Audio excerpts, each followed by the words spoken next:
The Union Budget on February 1st announced that the government will create a National Financial Information Registry. Now, this can be as revolutionary as the creation of Aadhaar itself. What's the NFIR?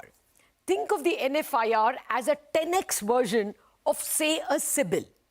A CIBIL, or any credit information company, has all the credit information of an individual borrower or a company, based on which banks can give more loans to that borrower, to that company. But CIBIL doesn't have information on, say, bonds, intercorporate deposits, cash balances of the company, and such other financial information.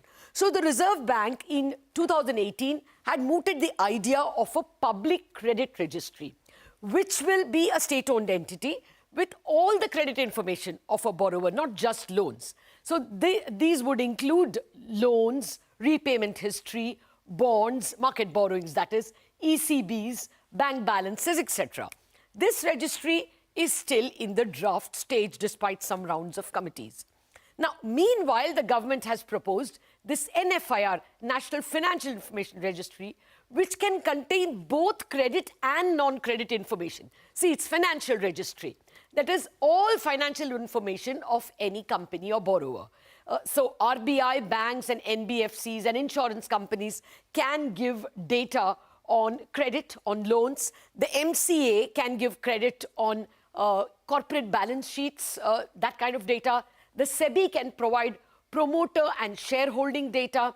The GST network, GSTN, can give GST data of the company. Tax departments like CBIC and CBDT can give tax history, direct and indirect. The CERSAI, the Central Registry of Securitization and Asset Reconstruction and Security Interest, there is a body like that, that can give data on securitized assets. In short, the government and lenders can get a 360-degree perspective of a borrower. That's from a macro end. This also helps the government to make good macro policies, just as it helps a lender to make good micro policies. And finally, the data will not be given without the permission of the borrowing company or the person who's borrowing. Now, to discuss how to go about this, I have with me people who are eminent in this subject. Sudarshan Sen, former Reserve Bank Executive Director, who knew a thing or two about the Public Credit Registry, Mr. Sharad Sharma of Ispirit, and Sriram Kalyanaraman, formerly with the NHB. Both of them were part of a high-level committee that advised the Reserve Bank on how to create the Public Credit Registry, which the RBI had mooted in 2018.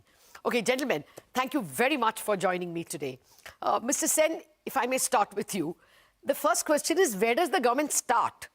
Should it start by mandating all these agencies to give up their data? Well, before these agencies give up their data, so to speak. So, the point is there'll be the need for many legislative changes also in enabling, I think, some of these agencies, because the scope of the NFIR,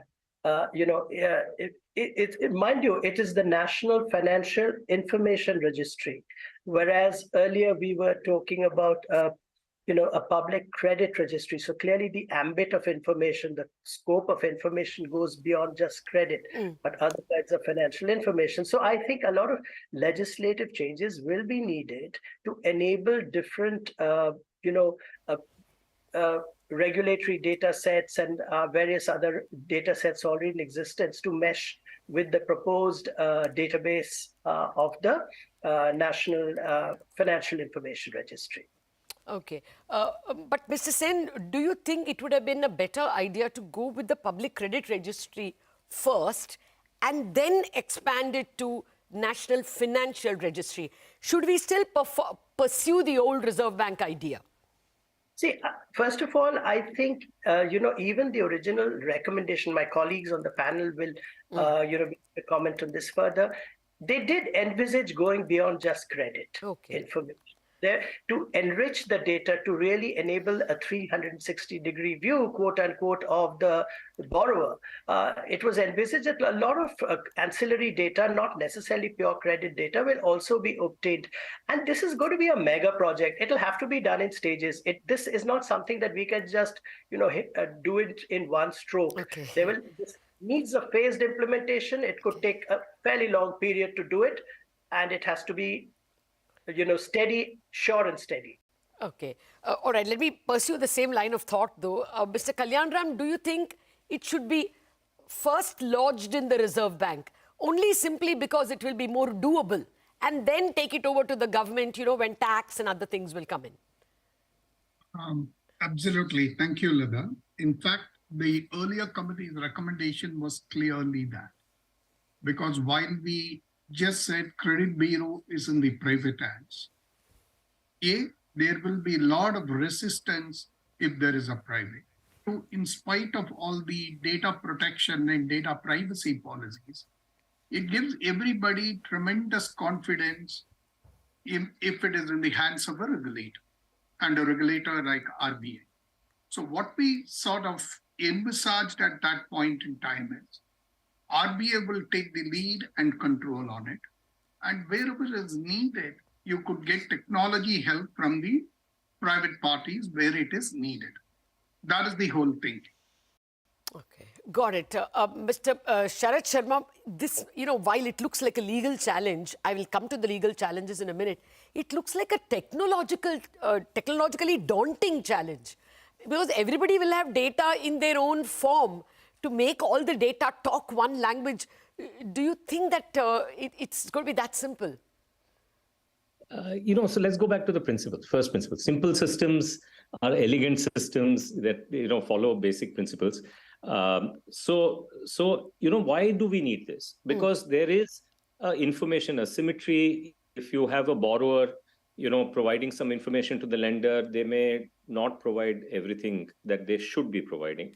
So therefore, there's a case to be made that in public good, the lender should have access to some information about the borrower, whether or not the borrower wishes to disclose it or not. Okay. So if the borrower wishes to disclose it, RBI and other regulators together have created a wonderful system called the account aggregator, which works on a consent basis. So they can take any financial item that they have and they can share it with the lender absolutely on consent. There is no problem.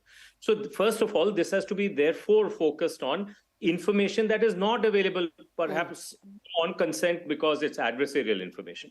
And this is also important to keep in mind because, this has to conform to the Puttaswamy judgment, a 9-0 judgment, which made privacy a fundamental right and said that there are certain exceptions and it outlined those public good exceptions. So it has to conform to that because that 9-0 judgment is, I'm told by lawyers, deemed to be significant, that it will be part of the fabric of the Constitution and that cannot be overturned by law. So first is that it has to be limited to only those data sets where there is a public good being served for lending purposes, right? Because if it's anything else, the consent system of RBI itself will take care of it, right? So that's number one.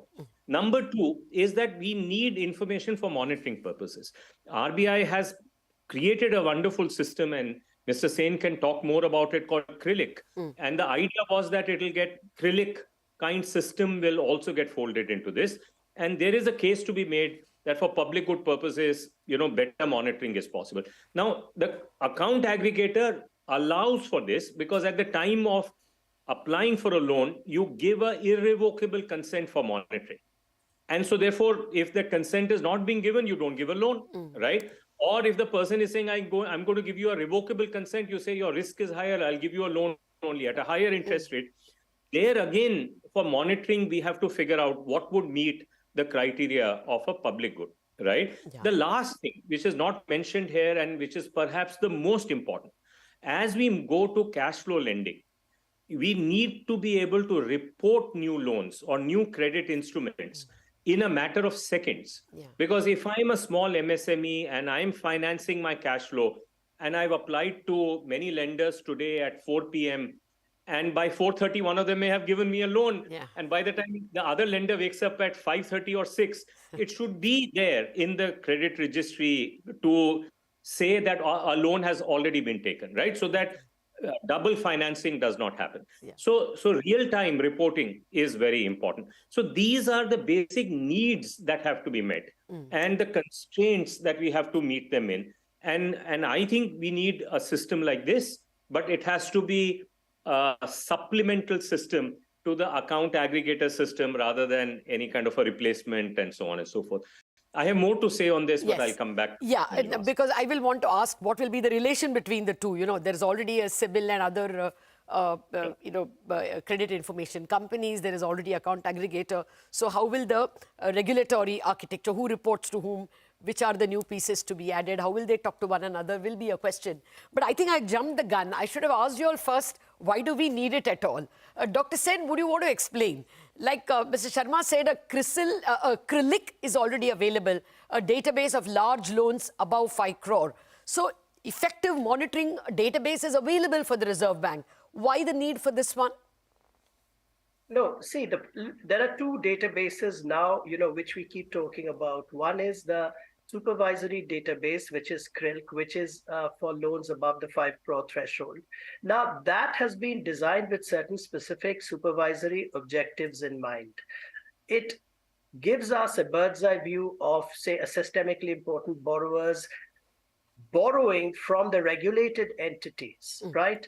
But it does not give us information, what are the debentures that he has issued, right? Okay. What's the kind of intercorporate loans that he has taken? What's the nature of his leverage? How leveraged is he? So in order to take a credit decision, we need much more information about a borrower than just his liabilities to the regulated entities.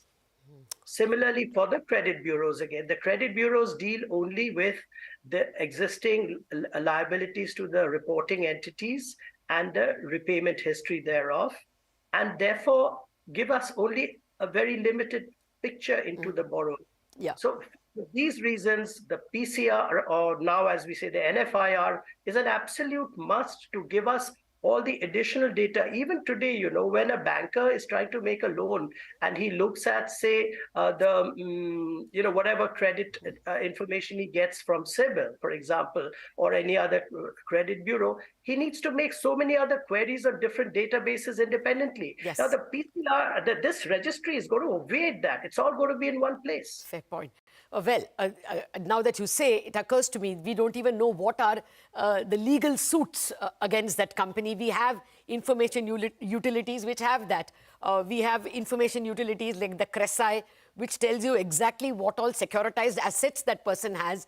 And SEBI also has some idea of the shareholding pattern and whether the same borrower is coming as a different company to borrow more, and we don't know that much about it. So I agree that the NFIR seems to be exactly what the doctor ordered. But at the moment, the doctor is ordering a break. I'm going to come back with lots more questions about the NFIR to our guests back in a minute.